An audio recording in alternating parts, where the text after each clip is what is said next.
Depuis le début de Notion, il y a eu pas mal de nouveautés et il y en a peut-être dont vous êtes passé à côté. Dans cette vidéo, je vais vous présenter une de mes fonctionnalités préférées de Notion, les automatisations. On va voir de A à Z comment créer une automatisation, comment ça fonctionne. C'est parti. Déjà, c'est quoi une automatisation? Bon, je me doute que tout le monde ici sait ce que c'est une automatisation, mais je vais quand même faire un petit récap. Une automatisation sur Notion, c'est un peu comme sur Make When We Ten. En gros, quand il se passe ça, fait ça. Donc, une automatisation Notion, elle est composée de deux éléments. Un trigger, on verra qu'il y a plusieurs triggers, et une action.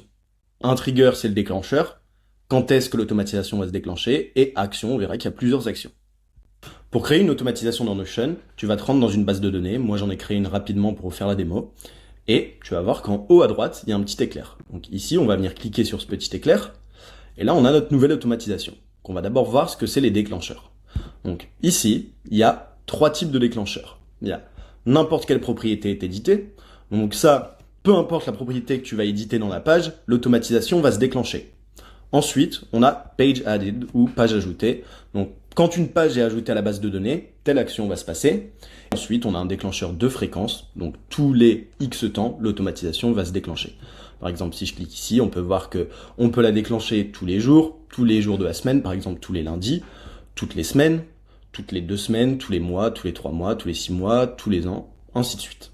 Et ensuite, on a aussi des déclencheurs spécifiques aux propriétés. Par exemple, quand le titre est édité, ça va faire quelque chose. Quand la date de début est éditée, pareil. Et on peut faire ça plus ou moins par rapport à toutes les propriétés. Ce qui peut être intéressant, par exemple, c'est surtout sur les propriétés statut. Donc maintenant qu'on a vu ce que c'était un déclencheur, on va voir qu'il y a différentes actions que l'automatisation peut faire. La première action, c'est d'éditer une propriété. Donc on peut éditer n'importe quelle propriété de la base. Ça, c'est une des premières choses qui est possible.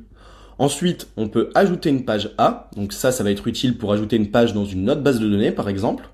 On peut éditer des pages dans, donc pareil, éditer des pages dans une autre base de données, envoyer des notifications, envoyer des mails, envoyer des webhooks, archiver des pages, envoyer des notifications Slack et définir des variables. Ça peut être aussi assez utile, on le verra après. Donc maintenant, la théorie c'est bien, mais on va passer tout de suite à la pratique. Dans la première automatisation, moi ce que je veux faire, c'est quand je vais mettre le statut ici en cours, je veux que ça me complète automatiquement la date de début. Pour faire ça, c'est simple. Je vais venir créer l'automatisation. Je vais mettre date de début auto. En déclencheur, je vais mettre quand le statut est égal à en cours. Je valide. Et là, je vais faire éditer la propriété, date de début, date de déclenchement.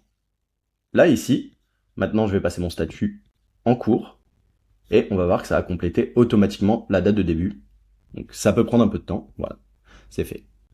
Maintenant, on va faire la même chose pour la date de fin. Donc là, je vais recliquer sur l'éclair. Je vais venir cliquer ici, dupliquer l'automatisation, et puis on va l'éditer. On va mettre date de fin auto. Ici, on va changer le statut. On va le mettre simplement sur terminé. Hop. Et là, on veut pas date de début, on veut date de fin. Donc ce qu'on va faire, c'est éditer la propriété, date de fin, date de déclenchement. Je clique sur Done. J'arrête, et là je vais maintenant cliquer sur le statut et le passer en terminé, et là on va voir que ma date de fin va se compléter en automatique. Voilà, c'est fait. Donc là c'était un cas assez simple. Maintenant on va voir une autre automatisation que moi j'utilise personnellement dans mon CRM, c'est que quand un prospect passe client, je crée automatiquement un projet dans ma base projet. Pour faire ça, c'est super simple. On va se rendre dans la base prospect que je viens de créer ici. On va venir cliquer sur l'éclair. On va mettre création de projet auto. Hop, et ici, en déclenchement, je vais mettre quand cycle de vie est égal à client.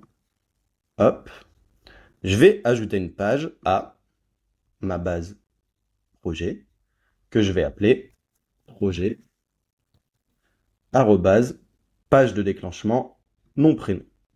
Maintenant, je vais l'activer. Et là, ce qu'on va voir, c'est que par exemple, je vais passer Thomas Mercier en client. Hop, là on va voir qu'il y a un projet qui s'est créé automatiquement. Voilà, donc là, il a automatiquement nommé mon projet, projet Thomas Mercier. Maintenant, ce que j'aimerais bien, c'est que le client soit relié directement au projet. Donc là, je vais supprimer ça. Ici, je vais le repasser en qualifié. On va modifier l'automatisation. On va faire éditer. Et on va éditer une autre propriété. Donc là, on va faire éditer la propriété, client. Et là, moi, ce que je veux, c'est la page de déclenchement. Hop. Là, je clique sur Done. Et là, on va refaire le même test. Je clique sur Thomas Mercier. Je le passe en client.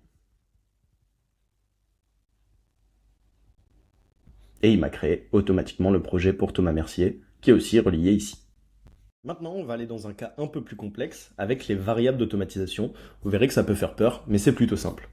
Donc moi, ce que je veux que l'automatisation fasse, c'est que quand la date de dernier échange est mise à jour, ça me crée une prochaine relance automatiquement 7 jours après. Donc je vais créer une automatisation.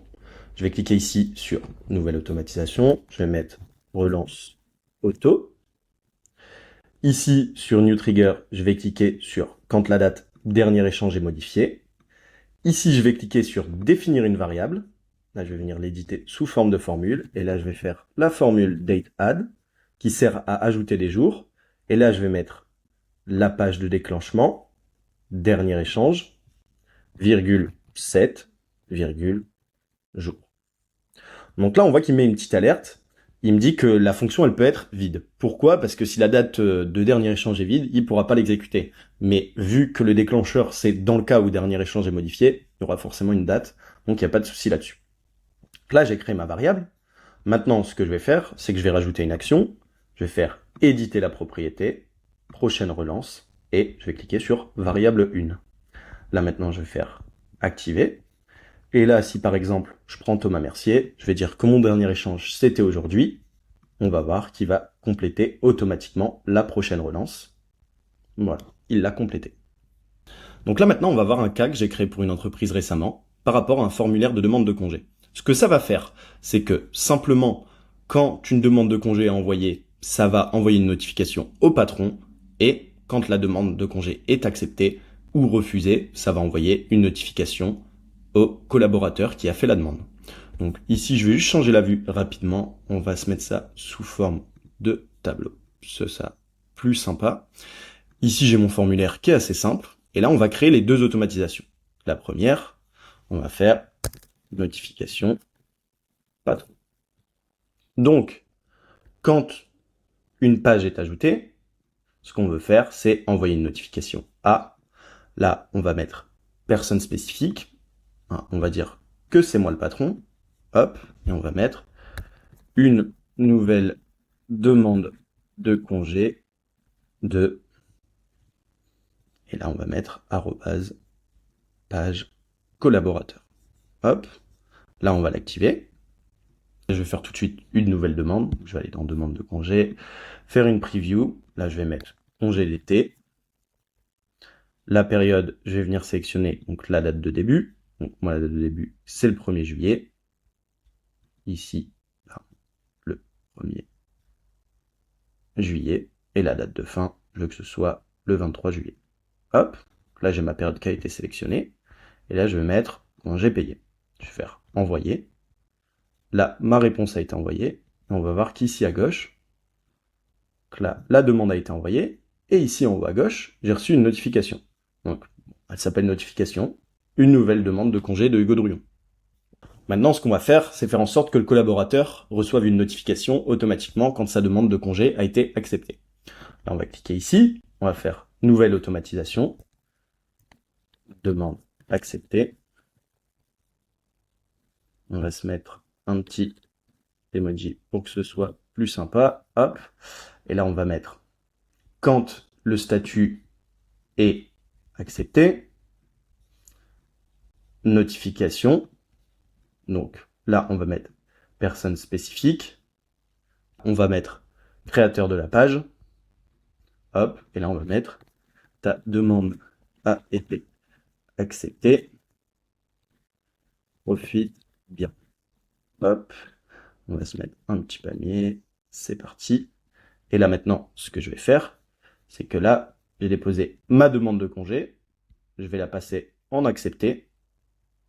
Et là, vu que c'est moi qui ai créé la page, je vais recevoir la notification en haut à gauche. Voilà, ça s'est ajouté. Et là, demande acceptée. Ta demande a bien été acceptée, profite bien. Maintenant, on va faire la même chose pour demande refusée. Donc, c'est le même principe. Je vais juste dupliquer celle-ci. Je vais cliquer sur éditer. Demande refusée. Hop, ici, je vais mettre quand le statut est refusé. Et là, on va changer. Ta demande a été refusée. Travaille encore. Hop.